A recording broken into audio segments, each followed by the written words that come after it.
vez, estando Jesús en un pueblo, se presentó un hombre lleno de lepra. Al ver a Jesús, cayó rostro a tierra y le suplicó: Señor, si quieres, puedes limpiarme. Y Jesús extendió la mano y lo tocó, diciendo: Quiero, queda limpio. Y enseguida le dejó la lepra.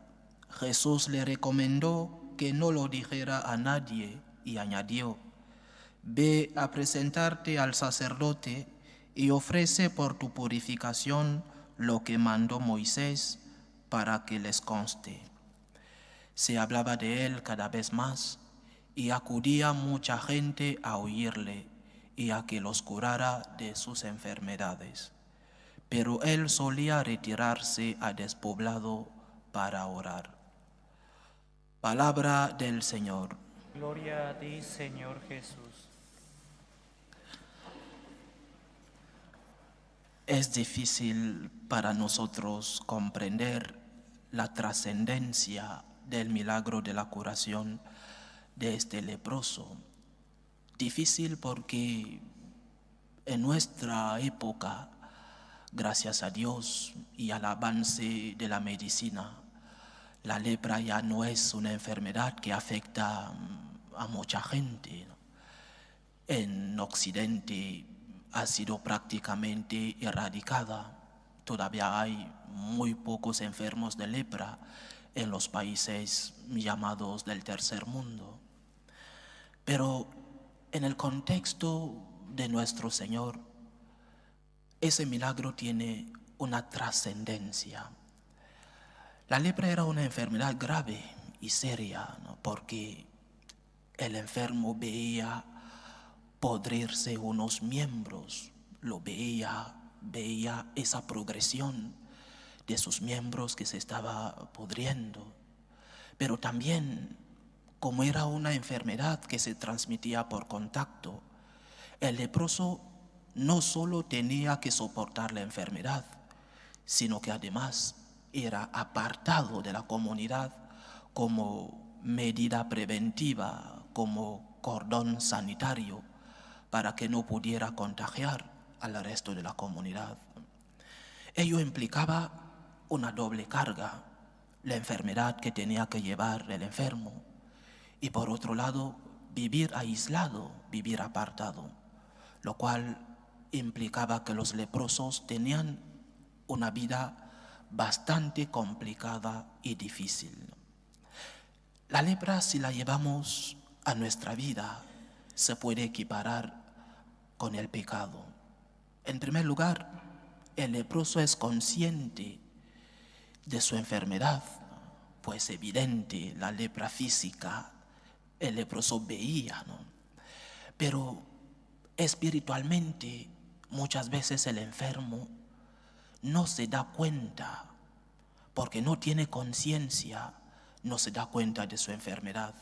¿Cuántos enfermos? ¿Cuántas personas que están en pecado y ya no son conscientes de que están enfermas? ¿Cuántas personas que ya no saben distinguir el bien del mal? ¿Cuántas personas que consideran bueno lo que es malo? Esa es la enfermedad moral, esa es la lepra espiritual.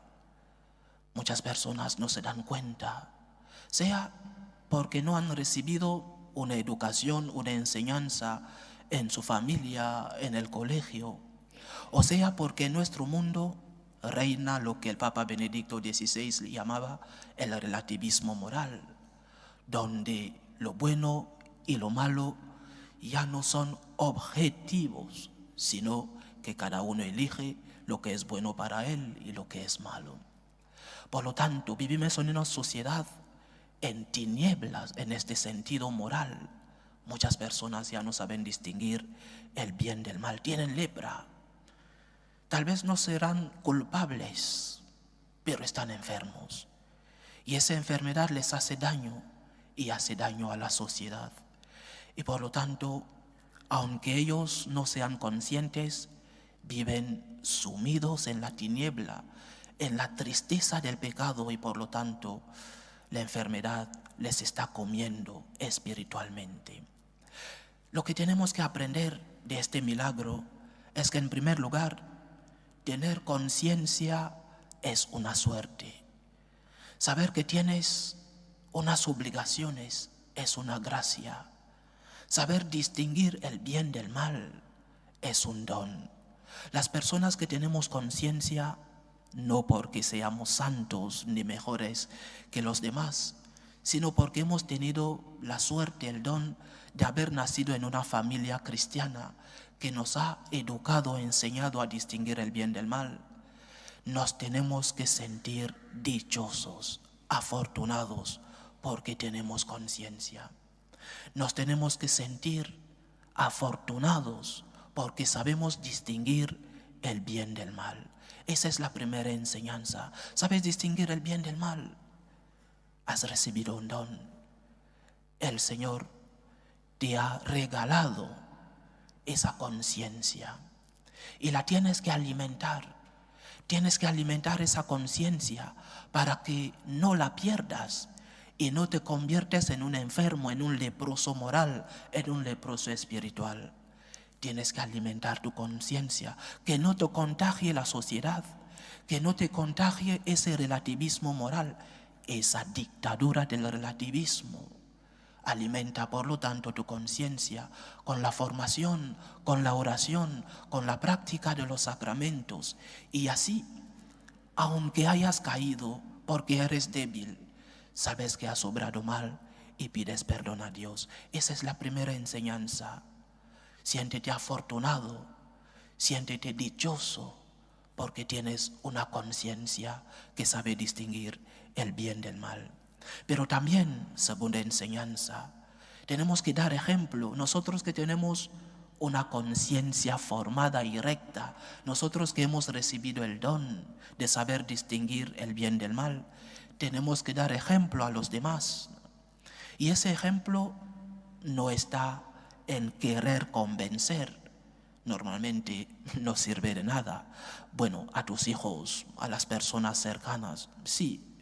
Pero lo más importante es tu ejemplo. Lo más importante es tu testimonio, la integridad de tus costumbres, tu manera de vivir. Es lo que tiene que iluminar las conciencias de aquellas personas que no saben distinguir el bien del mal. Es lo que tiene que hacerles darse cuenta de que tu alegría no proviene de que no tengas problemas o de que todo te vaya bien en la vida, que a nadie le va todo perfecto, porque la cruz es parte integrante de nuestra existencia, sino que lo que te hace sentirte feliz es porque sabes que Dios te ama, porque has experimentado el amor de Dios y sabes que no estás solo y que poder cumplir con tus obligaciones es un don, es un regalo, es una suerte.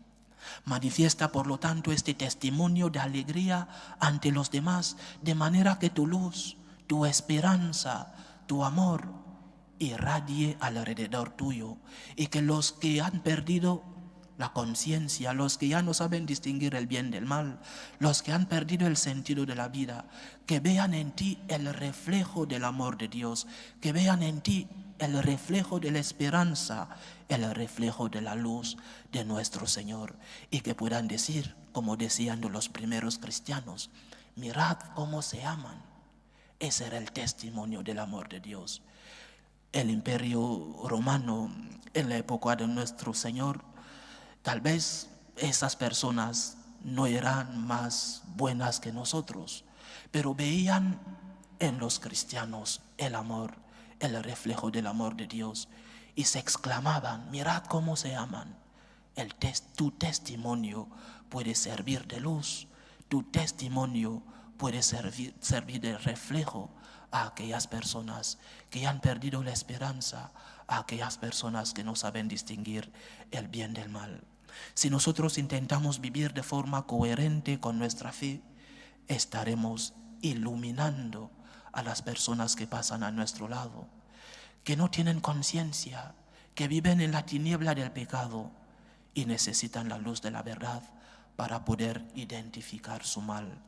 Pidamos al Señor, queridos hermanos, que nos ayude a ser ejemplo y testimonio de su amor en medio del mundo, por la manera que vivimos y por la esperanza ante las dificultades y las cruces de la vida. Que el Señor siga iluminando nuestras conciencias y nos haga ejemplos y testimonios en medio del mundo.